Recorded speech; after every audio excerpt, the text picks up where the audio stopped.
Vinci Compass missed consensus this quarter. Adjusted EPS came in at $12.19, so they missed the $12.21 estimate by 2 cents.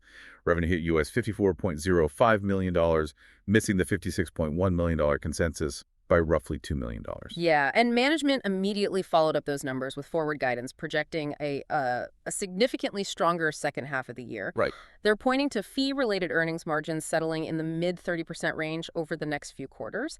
And that specific projection means they are keeping their highly ambitious 38% margin target for 2028 completely intact. Oh, okay. And honestly, the market's response to the headline miss was actually remarkably muted. Shares slipped to just 1.1% in the regular session to close at 9.90 cents. That does test their 52-week lows, but then we saw a slight 1% bounce back to the $10 level in after-hours trading. Okay, let's unpack this. 2 cents short, but as we're about to see, the automated financial press completely misread the room on this one. Oh, absolutely. And the goal for you, the retail investor tuning into this deep dive, is to reconcile that headline U.S. dollar miss with the actual underlying operational mechanics in Vinci Compass's Q2 2026 report. Yeah, because underneath those top-line dollar figures is this Brazilian real-denominated machine that is, quietly consolidating specialized asset managers across an entire continent. Exactly. The disparity between the headline dollar figures and the local currency performance is, it's one of the most fascinating dynamics in this quarter's print. Totally. Assessing Vinci's structural health based purely on a converted U.S. dollar EPS metric obscures the actual operating leverage they're building into the firm's balance sheet right now. Yeah, and before we dig into that operating leverage, there is a glaring data anomaly floating around out there that we really need to address for everyone listening. Oh, right, the scrape error. Yeah. If you check your portfolio using automated financial aggregators, places like investing.com, you might have had a heart-stopping moment of euphoria this morning. A literal shock. Right. Some of these automated scrapers hallucinated a massive, monumental beat. They were reporting an EPS of $4.96 and $1.41 billion in revenue. Which is just, it's wild. Do not adjust your screens and definitely do not trade on those numbers. Those algorithmic bots almost certainly scraped local Brazilian real net income metrics and blindly pasted them into U.S. dollar estimate fields. The official reality is a U.S. dollar 19-cent mess. Yeah, those cross-border scraping errors, they happen constantly when you're dealing with dual-listed or foreign domiciled asset managers. It's so frustrating. It really is. The API basically pulls a raw integer from a local filing, strips the currency designation, and just feeds it into an automated template. Right. It really underscores the importance of digging into the primary source filings, which reveal a much more complex operational reality than any single headline figure can capture. Exactly. So knowing that the U.S. dollar headline miss is mathematically skewed by exchange rates, putting the focus entirely on the local currency, the Brazilian real, reveals a profoundly different reality. It really does. Looking exclusively at the highly predictable recurring fee-generating side of Vinci's business, the growth is just undeniable. Total fee-related revenues hit $272.4 million. That's a 17% increase year over year. But the truly critical metric is their FRE, their fee-related earnings, which reached $88.7 million. That is a massive 36% jump year over year. Yeah, and seeing fee-related earnings grow at more than double the rate of total revenue points directly to aggressive margin expansion. Right, because the costs aren't rising as fast. Exactly. Vinci's FRE margin expanded by a full 450 basis points. That's 4.5%, landing at 32.5%. Wow. In the asset management industry, generating that kind of margin expansion alongside double-digit revenue growth demonstrates textbook operating leverage. Right. They're successfully snacking new assets under management onto their existing platform without having to, proportionally increase their fixed overhead costs. Every new dollar of revenue is inherently more profitable than the last. Yeah, pushing total AUM up to $361 billion requires serious momentum. But a 36% spike in fee earnings doesn't just happen by slowly accumulating individual retail accounts. No, definitely not. There's a specific mechanism driving that massive jump. What's fascinating here is the sheer concentration of that outperformance in two specific segments. First, you have the Global Investment Products and Solutions segment, Global IP&S. Okay. Their FRE skyrocketed by 173% to $34.1 million. And second, the credit segment, where FRE jumped 101% to $23 million. Wait, you you don't get 173% growth in an established segment just by signing up a few new institutional clients or running a good marketing campaign. Right, exactly. That kind of vertical jump implies they bolted on an entirely new revenue stream. Yeah, the growth is a hybrid of aggressive organic fundraising and highly strategic inorganic moves. Okay. Looking specifically at the credit segment, the 101% jump wasn't just standard management fees scaling up. A significant portion of that was driven by catch-up fees from their SPS IV fund. Okay, let's break down the mechanics of a catch-up fee for a second. Because it's a quirk of private market accounting that can make quarterly earnings look incredibly lumpy. They're very lumpy. Yeah.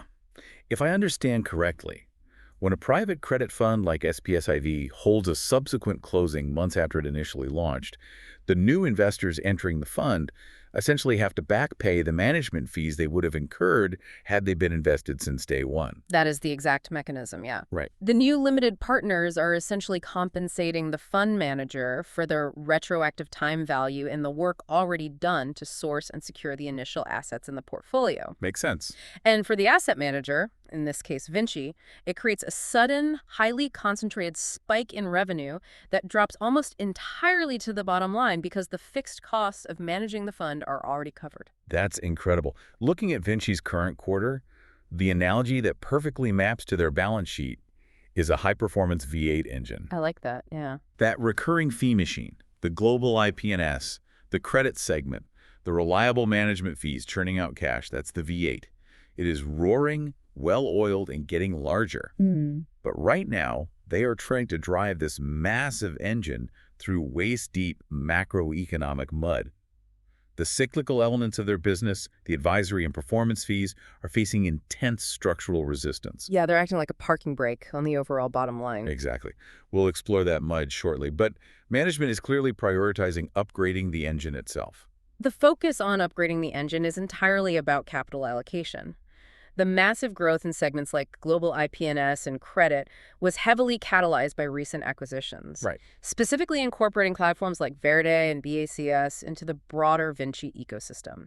Understanding Vinci's long-term trajectory requires analyzing exactly how they're deploying their balance sheet cash to acquire these specialized boutiques. And the regional expansion strategy just formalized in a major way. The AUM, which encompasses both assets under management and advisory, is up 19% year over year. Massive. A solid portion of that came from successfully closing the BACS asset management combination in Argentina. Yeah.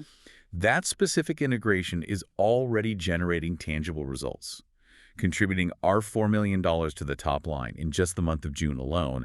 And more importantly, it is operating at roughly a 50% FRE margin. Which is huge. Securing a 50% margin on acquired revenue immediately pulls the firm-wide profitability average upward. Right. The thesis management is executing here is regional consolidation. The Latin American asset management landscape is highly fragmented. Lots of small players. Exactly. It's filled with specialized, talented boutique firms that lack massive distribution networks. So Vinci acts as the consolidator. Okay. They acquire a firm like BACS, plug those Argentine products into Vinci's vast wealth management distribution channels, and systematically strip out the redundant back-office compliance, legal, and IT costs. Here's where it gets really interesting. Right alongside this earnings release, management announced a brand new acquisition. The Navi deal. Yes, Navi's real estate platform. This bolts on another $800 million in AUM. I want to push back on the optics of this strategy, though. Yeah, sure. Management explicitly stated they expect Navi to operate at a 60% to 70% incremental margin. That's right. Is this aggressive bolt-on acquisition strategy, essentially just buying up high-margin specialized teams with established AUM, the sole lever management is pulling to hit that incredibly ambitious 38% firm-wide margin target by 2028? If we connect this to the bigger picture, acquiring high-margin boutiques is the primary lever, but executing it requires sacrificing significant short-term financial performance. Right, the cash hit. Exactly. This dynamic frequently traps retail investors who only screen for immediate earnings growth. Totally. To purchase platforms like Navi and to provide the seed capital required to launch their own proprietary funds, Vinci has to aggressively deploy his own balance sheet cash. And there is an inherent opportunity cost to that cash. If it's not being used to buy a company, it isn't just sitting in a vault, it's earning interest. The opportunity cost in Brazil's current macroeconomic environment is immense. Because rates are high. Extremely high. Yeah. When you take liquid cash that was sitting in high-yield accounts generating substantial interest, and you lock it up in illiquid private equity funds or deploy it to buy a platform like Navi, you instantly vaporize that recurring interest income. Right. The Q2 numbers reflect this trade-off starkly. Vinci's realized liquid financial income plummeted 63% to just $8.2 million. Wow. So management is willingly taking a massive hit to their short-term liquid interest income to draw down capital for this Latin American consolidation play. That's exactly it. They're giving up the easy yield today to lock in permanent 60 to 70% margin fee streams for the next decade. And the Navi acquisition exemplifies this strategy flawlessly. It strategically fortifies Vinci's footprint in the Brazilian REIT market. Okay. Navi's multi-strategy real estate funds are not average products. They consistently rank in the top decile of the industry for performance. Yeah, and real estate in Brazil serves as a crucial inflation hedge for investors. So by bringing that specific top-tier capability in-house, Vinci acquires both the underlying AUM and a premium product to cross-sell to their existing massive client base. The mechanics of that cross-sell are brilliant. You buy the best-in-class boutique, slap the Vinci institutional brand on it, and push it through your established distribution pipes. Exactly. Capturing a 60 to 70% incremental margin on that new revenue fundamentally changes the math of the business.